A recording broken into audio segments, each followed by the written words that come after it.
এঁচড় রান্না করব বলে এঁচড় আর চিংড়ি মাছ নিয়েছি। তো এঁচড়টাকে ভালো করে কেটে পরিষ্কার করে নেব। তো এঁচড়টা মেয়ে কেটে দিচ্ছে। মেয়েকে বললাম যে এঁচড়টাকে ভালো করে কেটে ধুয়ে পরিষ্কার করে দে। তো মেয়ে এঁচড়টাকে কেটে ধুয়ে পরিষ্কার করে দেবে।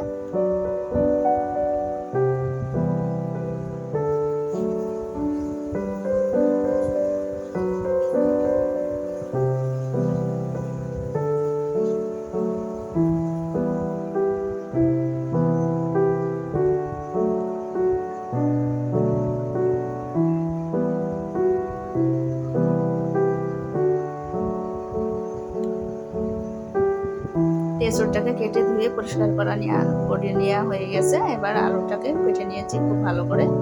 আর এঁচড়টাকে আমি ভালো করে সিদ্ধ করে নেব, সিদ্ধ করে নেওয়া অথবা ভাপ দিয়া। এবার আমি মশলা নেব। এখানে লঙ্কা আর জিরা আর গরম মশলা একবারে পেস্ট করে নেওয়া হয়েছে। এঁচড়টা আমার ভাপ দেওয়া হয়ে গেছে। এঁচড়টাকে আমি নামিয়ে নিচ্ছি। ভাপ দেওয়া সিদ্ধ করা একই কথা। এবার আমি আলুগুলাকে ভেজে নেব। আলুগুলা ভাজা হয়ে গেছে, তুলে নেব। এঁচড়টাকে ভালো করে আমি ভেজে নেব। তো এঁচড়টা ভাজা আর আলু ভাজা আমি দেখাতে পারিনি প্রথমে, তেলে দিয়াটা মানুষ এসেছিল, কথা বলছিলাম। তো এঁচড়টা আমার ভালো করে ভেজে নেওয়া হয়ে গেছে। এঁচড়টাকে আমি তুলে নেব।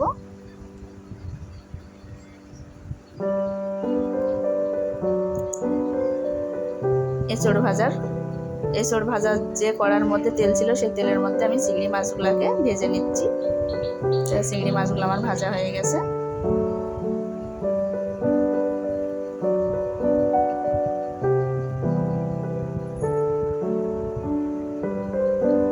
কড়াইয়ের মধ্যে আমি পরিমাণ মতো তেল দিয়ে দিচ্ছি। সরষের তেলে রান্না হচ্ছে।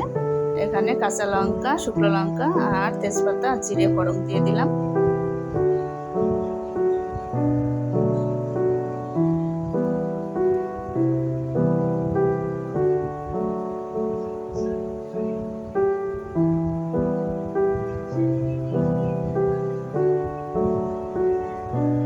ফোড়নের মধ্যে এবার টমেটো কুচিয়ে রেখেছিলাম, টমেটোটা দিয়ে ভালো করে একটু ভেজে নেব। এখানে টমেটো পেস্ট দিয়ে দিলাম আর আদা পেস্ট আর রসুন আমি আলাদা আলাদা করে মশলা করে নিয়েছিলাম। তো এই যে মশলা যা করেছিলাম সব দিয়ে দিয়েছি।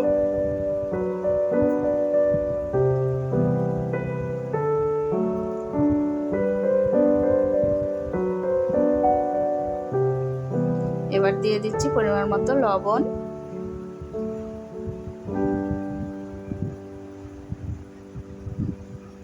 হলুদের গুঁড়া।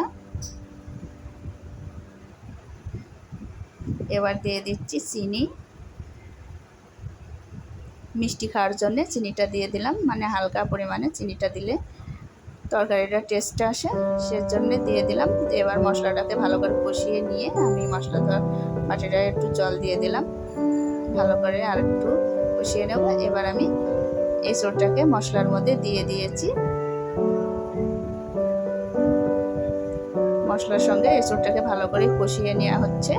আমি প্রথমেই বলেছি, আমি আবারও বলে দিচ্ছি, আমি এঁচড় কষানো ভাজার সময় দেখাতে পারিনি, মানুষ এসছে ওদের সঙ্গে কথা বলার জন্য। তো এঁচড়ের মধ্যে আমি ভালো করে কষানোর পরে জলটা দিয়ে দিলাম।